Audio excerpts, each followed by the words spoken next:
नमस्कार। एक बार फिर से मैं आप सभी के सामने उपस्थित हूँ बेहद महत्वपूर्ण टॉपिक के साथ। आप सभी जानते हो कि इस बीच कनाडा में बहुत सारी जो चीजें हैं वो चल रही हैं भारत के साथ, भारतीय मंदिरों के साथ, भारतीय लोगों के साथ। कनाडा ने एक तो जो विदेशी हैं उनको जॉब्स देने से मना कर दिया है और हम सभी जानते हैं कि कनाडा में ज्यादा से ज्यादा जो भारतीय हैं वो निवास करते हैं, पंजाबी भारतीय जो है वो निवास करते हैं। कहते हैं एक छोटा पंजाब आपको कनाडा में देखने को मिल जाएगा। साथ ही साथ पहले वो 20% रिजर्वेशन देते थे वहां पर काम करने के लिए, उसको भी उन्होंने कम करके 10% कर दिया है और उस 10% में भी ये नियम लागू कर दिया है कि उस कंपनी को ये बताना होगा सरकार को कि अगर उन्होंने किसी विदेशी को जॉब दी है तो उसके लिए पहले उन्होंने किसी कनाडाई व्यक्ति को अप्रोच किया था। फिर उन्होंने देखा कि वो कनाडाई व्यक्ति उस पोस्ट के लिए एलिजिबल नहीं है, तब जाकर के उन्होंने किसी विदेशी को जॉब दी। ठीक है, तो ये जो सब टैकल करने की चीजें करी जा रही हैं वो भारत को डायरेक्टली इनडायरेक्टली टैकल किया जा रहा है, चाहे वो मंदिरों को लेकर के हो, चाहे वो आपका जॉब्स को लेकर के हो, चाहे वो आपके स्टूडेंट्स, इन सारी चीजों को लेकर के हो। निज्जर की हत्या का मामला हम सभी जानते हैं, लेकिन एक नया मामला जो है वो ये है कि एस जयशंकर प्रसाद की जो प्रेस कॉन्फ्रेंस थी एक ऑस्ट्रेलियाई चैनल पर प्रसारित की जा रही थी। तो वो चैनल कनाडा में चलता था, जैसे बहुत सारे विदेशी चैनल हैं जो इंडिया में भी हैं।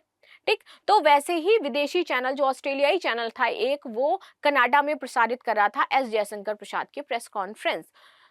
वहां की सरकार ने उस कनाडाई चैनल को बैन कर दिया। क्यों? क्योंकि वो एस जयशंकर प्रसाद की कुछ महत्वपूर्ण बातें, कुछ मुद्दे, इन सारी चीजों पर डिस्कशन कर रहे थे और उसके बाद वो चीजें विश्व के सामने आ रही थी और कनाडाई लोगों के सामने आ रही थी, तो इस वजह से उन्होंने उसको बैन करवा दिया। इसके बाद जो ऑस्ट्रेलियाई चैनल था उसने बोला कि ये पूरी तरीके से गलत है, ऐसा नहीं करना चाहिए, और ऐसा उन्होंने करा भी है, तो हम उसके जो इस फैसले हैं उसका स्वागत करते हैं। लेकिन इसके बाद हमें और ज्यादा समर्थन मिला है और ज्यादा लोग हमारे पक्ष में आ गए हैं। चलिए बात कर लेते हैं न्यूज की और देखेंगे क्या क्या इंपॉर्टेंट टॉपिक है इसमें। मेरा नाम है प्राची मिश्र और संस्कृति आईएएस के इस प्लेटफॉर्म पर आप सभी का स्वागत है।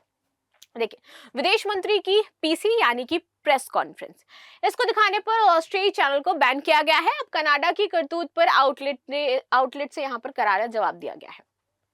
तो यहाँ पर ऑस्ट्रेलियाई टुडे करके इनका चैनल था जहां पर एस जयशंकर प्रसाद की प्रेस कॉन्फ्रेंस चल रही थी। भारतीय विदेश मंत्रालय ने कनाडा के इस कदम को हिपोक्रेसी बताया है। उन्होंने बोला कि ये उनकी हिपोक्रेसी है जो यहाँ पर वो दिखा रहे हैं कि वो अपनी हर जगह पर चीजें चला रहे हैं कि अभी ये चैनल चलेगा, अभी जैसे हम देखते हैं ना कि नॉर्थ कोरिया में किम जोंग ये सारे काम करते रहते हैं, वैसे ही यहाँ पर जस्टिस ट्रूडो जो है वो इस तरीके के काम कर रहे हैं। आगे बात करते हैं। अब इस मामले पर कनाडा की तरफ से प्रतिबंधित समाचार आउटलेट ऑस्ट्रेलिया टुडे ने जवाब दिया है। उन्होंने कहा है कि वो पारदर्शिता और स्वतंत्र प्रेस के लिए प्रतिबद्ध है। कोई कुछ भी करे, उन्हें उससे फर्क नहीं पड़ता है। हमारा प्रेस चैनल है जो पूरी तरीके से स्वतंत्र है, ठीक है, और हम अपनी इस प्रतिबद्धता को बरकरार रखेंगे। हम किसी कनाडा से नहीं डरते हैं और कनाडा ने इसको बैन भी कर दिया तो हम इससे कोई लेना देना नहीं है। द ऑस्ट्रेलिया टुडे के प्रबंधक संपादक हैं जितार्थ जय भारद्वाज। इन्होंने बयान में कहा कि हम सब इन सभी बाधाओं पर कोई असर नहीं होगा, हम महत्वपूर्ण कहानियों और आवाजों को जनता के सामने लाते रहेंगे। ठीक है, और आप देखते हो कि एक क्रांति जो है उसमें हमारा सोशल मीडिया और समाचार पत्र बहुत बड़ी भूमिका निभाते हैं। तो कनाडा को यहाँ पर डर था कि यदि कुछ ऐसी बातें यहाँ पर कही गई हैं जयशंकर प्रसाद जी के द्वारा जो शायद कनाडा के अंदर प्रॉब्लम क्रिएट कर सकती है, उनकी सरकार के लिए अच्छी नहीं हो सकती है, तो क्या किया जाए, इस चैनल को बैन कर दिया जाए। आगे बात करते हैं। हम लोगों की आवाज जनता के सामने लाएंगे। यहाँ पर ऑस्ट्रेलियाई जो चैनल था उसका कहना था कि भाई अगर हमें कितना भी आप बैन कर दोगे उससे कोई दिक्कत नहीं है, हम अपनी बातों को जनता के समक्ष रखेंगे और उन्हें याद दिलाएंगे कि हम पूरी तरीके से पारदर्शित हैं, यानी कि हम किसी एक गवर्नमेंट का यहाँ पर सपोर्ट नहीं कर रहे हैं, ना ही किसी एक देश का यहाँ पर सपोर्ट कर रहे हैं। जो बातें हैं हम उसको सिर्फ जनता के सामने उजागर कर रहे हैं। यहाँ पर हम सटीकता की बात करते हैं और जो महत्वपूर्ण कहानियां हैं उनके बारे में हम यहाँ पर बताते हैं। जो इंटरव्यू चल रहा था वो आज के सिनेरियो के बारे में चल रहा था, इंटरनेशनल लेवल पर क्या क्या एक्टिविटीज हो रही हैं, धर्म से संबंधित था, तो वहां पर ये जो मंदिर टूटने वाली घटनाएं हैं इन सारी चीजों पर भी चर्चा हो रही थी। ठीक है, आउटलेट का कहना था कि कनाडाई सरकार के आदेशों के तहत भारतीय विदेश मंत्री एस जयशंकर के साथ हमारे साक्षात्कार और सोशल मीडिया पर ऑस्ट्रेलियाई विदेश मंत्री सीनेट वोंग के साथ प्रेस कॉन्फ्रेंस चल रही थी। ठीक है, तो यहाँ पर बातें कही जा रही थी। प्रेस कॉन्फ्रेंस पर हालिया प्रतिबंध हमारी टीम के लिए मुश्किल खड़ी कर देता है, लेकिन इससे हुआ क्या है, जैसे ही कनाडा ने हमें बैन किया, इसके बाद हमें बहुत सारे लोगों ने समर्थन दिया, हमें प्रमोट किया, चाहे वो कनाडा के लोग हों, चाहे वो ऑस्ट्रेलिया के लोग हों, चाहे वो इंडिया के लोग हैं। तो हमें कोई दिक्कत नहीं है कि एक जगह से हम बैन कर दिए जाते हैं। कनाडा के पाखंड को किया उजागर, विदेश मंत्रालय का कहना है कि यहाँ पर कनाडा को लगता है कि उनकी जो गवर्नमेंट है वो बहुत सही काम कर रही है, वो इस तरीके से भारत को नीचे झुका सकते हैं। उन्होंने राजनयिकों को जो है वापस 6-6 राजनयिक हम दोनों ने एक दूसरे के देशों से वापस बुला लिए।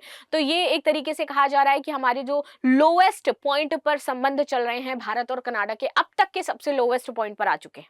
इससे पहले संबंध खराब थे पर इस हद तक नहीं थे जितने अभी हमें देखने को मिल रहे हैं। बहुत सारी हमारी डील्स हैं जो परमाणु क्षेत्र में भी हैं, सैन्य क्षेत्रों में भी आपको देखने को मिलेंगी, शिक्षा क्षेत्र में भी हैं, व्यापार क्षेत्रों में भी हैं।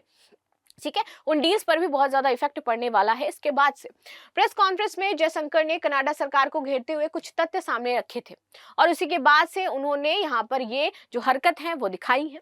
विदेश मंत्रालय के प्रवक्ता का कहना है कि इस घटना से अभिव्यक्ति की स्वतंत्रता के प्रति कनाडा के पाखंड को उजागर किया गया है कि कैसे कनाडा कहता है कि वहां की जनता को बोलने का अधिकार है, वहां की जनता स्वतंत्र है और वो सही चीजें बोलती है, जबकि जब एक व्यक्ति कोई बात कह रहा है तो आप क्या कर देते हो, उसका चैनल ही बैन कर देते हो। तो ये आप एक तरीके से हिपोक्रेसी, पाखंड लोगों के सामने दिखाते हो कि आप पूरी तरीके से स्वतंत्र हो, आपकी जनता स्वतंत्र है, जबकि आप क्या कर रहे हो, लोगों पर जबरन शासन कर रहे हो। ठीक है, यहाँ पर जो बातचीत चल रही थी वो 3 मुद्दों पर की गई थी। सबसे पहला था कनाडा द्वारा बिना किसी विशेष सबूत के आरोप लगाना, जो उन्होंने निज्जर खालिद निज्जर की जो हत्या हुई थी इस पर उन्होंने सबसे पहले कहा था कि यहाँ पर भारतीय उच्चायुक्त जो है उनका हाथ है, भारतीयों का इसमें हाथ है। तो ये बातें यहाँ पर एस जयशंकर प्रसाद के द्वारा कही गई। दूसरी थी कनाडा ने भारतीय राजनयिकों की अस्वीकार्य निगरानी करना, इसकी बात कही। और तीसरा था कनाडा में भारत विरोधी तत्वों को राजनीतिक स्थान दिया गया है। जैसे कि आप सभी जानते हो जो खालिस्तानी वहां पर समर्थक हैं वो क्या करते हैं, जो जस्टिन ट्रूडो हैं उनकी सरकार का समर्थन करते हैं, उनके वोट बैंक है बहुत बड़े और उनकी पॉलिटिक्स में उनका सहयोग करते हैं। और इन्हीं 3 बिंदुओं पर यहाँ पर बातें रखी गई थी और इसके बाद से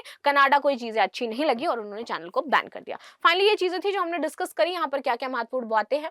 मिलते हैं नेक्स्ट क्लास में, तब तक के लिए धन्यवाद। लाइक शेयर सब्सक्राइब करना बिल्कुल भी ना भूलें and thank you so much.